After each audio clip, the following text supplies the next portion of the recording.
Thanks for joining us for bonus content for the Tri-State Consortium Conference 2017. I'm here with Dr. Terrell Strayhorn, PhD, tour out the house with the first keynote of the night, Sunday night. Thanks so much for making time to be with us. It's my pleasure. Thank you for having me. You travel a lot, you do a lot of public speaking, and you also research the space of higher ed and policy and education. Off the bat, what are some of the patterns that you see for right now that you like, and what are some of the patterns that you think members of Tri-State should be, looking into? Yeah, it's a good question. And sort of what I talked about tonight, I think the patterns that I see that I think are appropriate and probably pretty promising in terms of what they will produce for us in terms of students is there's a lot of focus right now on access. Most campuses are thinking about who can we get to enroll, what kind of demographic are we going after, how can we diversify that demographic. So I think all of our efforts around increasing access, expanding opportunity, building new pathways for students is exciting, it's promising, it's the way to go. However, I think, quite frankly, a lot of it's short-sighted. It's get them here, but then once they get on campus, we don't know what to do with them. And we don't really know beyond the first year what kind of support they need to be successful in terms of actually finishing their degree. Or for some students, achieving the goal they set for themselves, and that's more than just getting the degree. They want a certain kind of job in a certain industry. So I think we have this really good strategy around expanding opportunity and access that really needs to be matched with a strategy, a plan for how do we then build multiple lines of support, academic and social, for those students to be successful. Awesome. And the theme of the conference is redefining access and inclusion. Yeah. I think we're in step with what you just said. But how much does, because you mentioned this in the keynote, when it comes to racial identity, belonging, do you feel that staff and counselors and administrators in opportunity programs do enough to speak to that degree with students overall, or can more be done? Oh, I definitely think more can be done. There are a couple ways we know it. One, if we look at the data. So right now we have, as I mentioned in the keynote, 21 million college students. We have a national graduation rate of about 57%, which does mean about 43% of college students don't finish. And then when you start disaggregating by certain demographics, so like African American males, Latino males, about 2/3 of them who start college ever finish. Many of them don't even finish high school. So we know that student success rates in the country are low generally, that they are lower for certain populations, first generation, low income, racial and ethnic minorities. And the thing that we talk a lot about in higher education now that I think we need to do more of, beyond just the buzzword, is this whole notion of intersectionality. And so, there are folks who look at, socioeconomic status, and then some people who look at race, and some people who look at first generation status. But there are actually students at all of our institutions who are low income, first generation students of color, and they're in a lot of opportunity programs. So I think it's those directors, the staff, the professionals in opportunity programs who know this. They've known it for years, that the students who they work with are at best defined as some of the most neediest. So we need those voices to really be at the table, driving programs, driving policy, campus decision making, so that we can do more for those populations. I think our strategies right now in higher education deal with the needs that are created by a single axis of difference. It's that the students of color need a cultural center. It's that the low-income students need financial aid.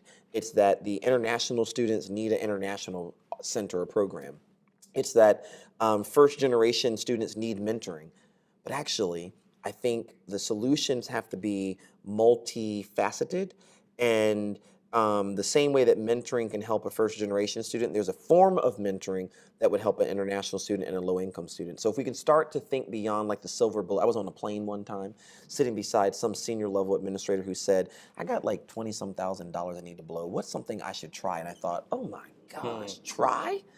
These aren't laboratory mice. We need strategy, intentionality behind how we're going to use our resources. And I think part of that is we have to really redefine, that's why I love the theme, redefine not only access and inclusion, but redefine the problems that we're trying to address. What is it we're really trying to address, and what are the bridges we're trying? And the bridge to what? For Exactly. who? Under what circumstances? Agreed. Yeah. And I love what you said about, the when you mentioned a degree without success is useless, or Yeah. what I Yeah. think that was, Access without success access is without use. success is useless.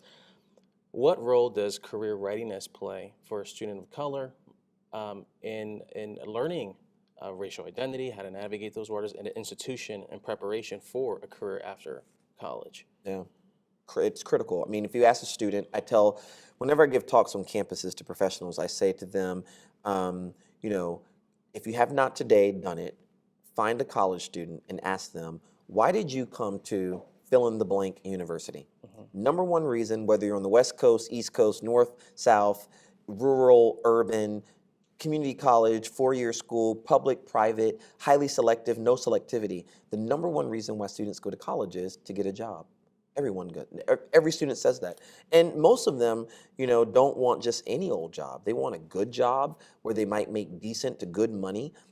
So I think having, I said it earlier in the talk, student-centered. If campuses are going to be truly student-centered, they're going to also be career-focused because students don't come to campuses except to get a job afterward, and a good job.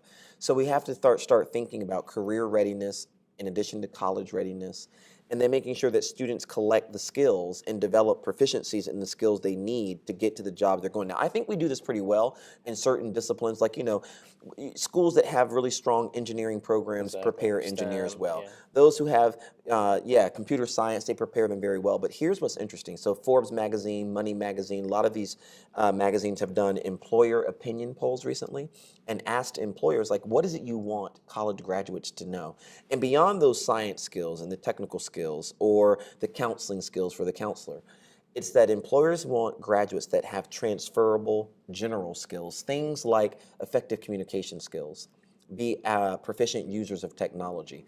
In fact, the one that I remember circling one time in a magazine is employers want graduates of our institutions who are creative and innovative. Well, actually, I think higher education, one time actually Sylvia Hurtado is the speaker tomorrow, and Sylvia and I had the fortunate pleasure of being keynote speakers at Oberlin College one time, and I remember Oberlin has a strong history as a conservatory.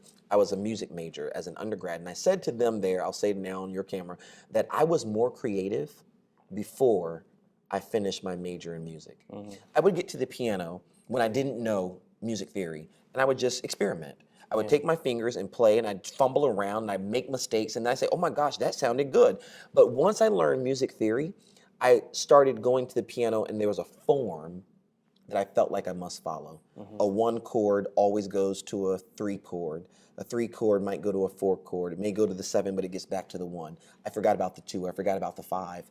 All of these things that we learn. So I wonder what the form of higher education that's student-centered, as I said earlier, looks like that would preserve innovation and creativity in students. If you think about it, higher education really teaches students a lot of rules, a lot of standards, techniques, but how could we redefine it, the theme of this conference, so that students leave with an adequate amount of innovation, experimentation still left, because that's what employers want them to have when they get into the workplace. And my last and final, which I always talk about, and it relates to the theme too, is employers want graduates of our institution who know how to work well on diverse teams. And I think we've opened up access so much to higher education. That's not to say that there's not more work to be done, there is.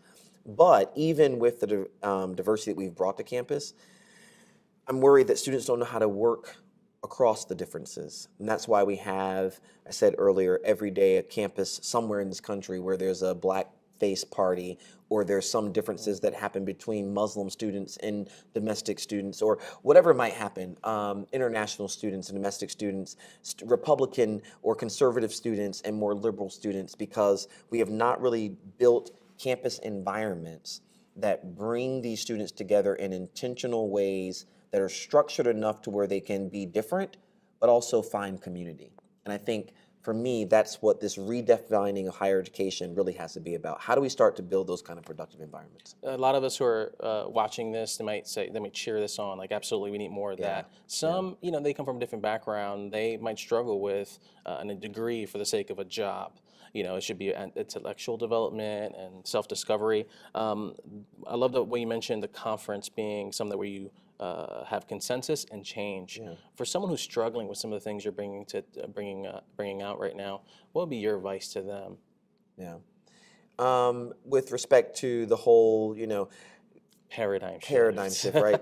Um, I think that this is the reality. Again, I think I turn a lot to students nowadays to get them to help me think through, rather than writing about them, I see myself now almost writing for them in some ways through my research. And so I ask them, why do you go to college? They go to college to get a job.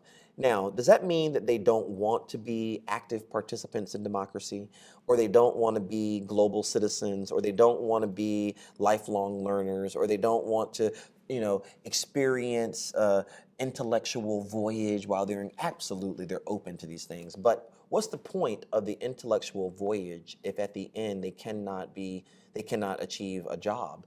Or they Have can't influence in a have some sort position. of impact. Yeah, they can't make it. I met a student one time who said her point of going to college was she's an architecture. She wanted to get a degree, get a job, but ultimately use her skills to go back home and build for her mom the kitchen that she rightfully deserves because she said her mom is an amazing cook.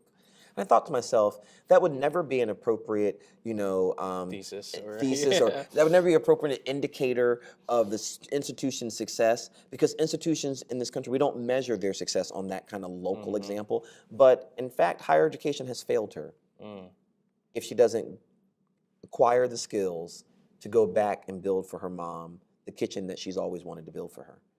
So I think for those who say, well, she should get a job and it doesn't matter about her mom's kitchen, or she should be a lifelong learner, it doesn't matter if she gets a job. And I think that I don't know that we should define what success is for students. I think we've done that enough.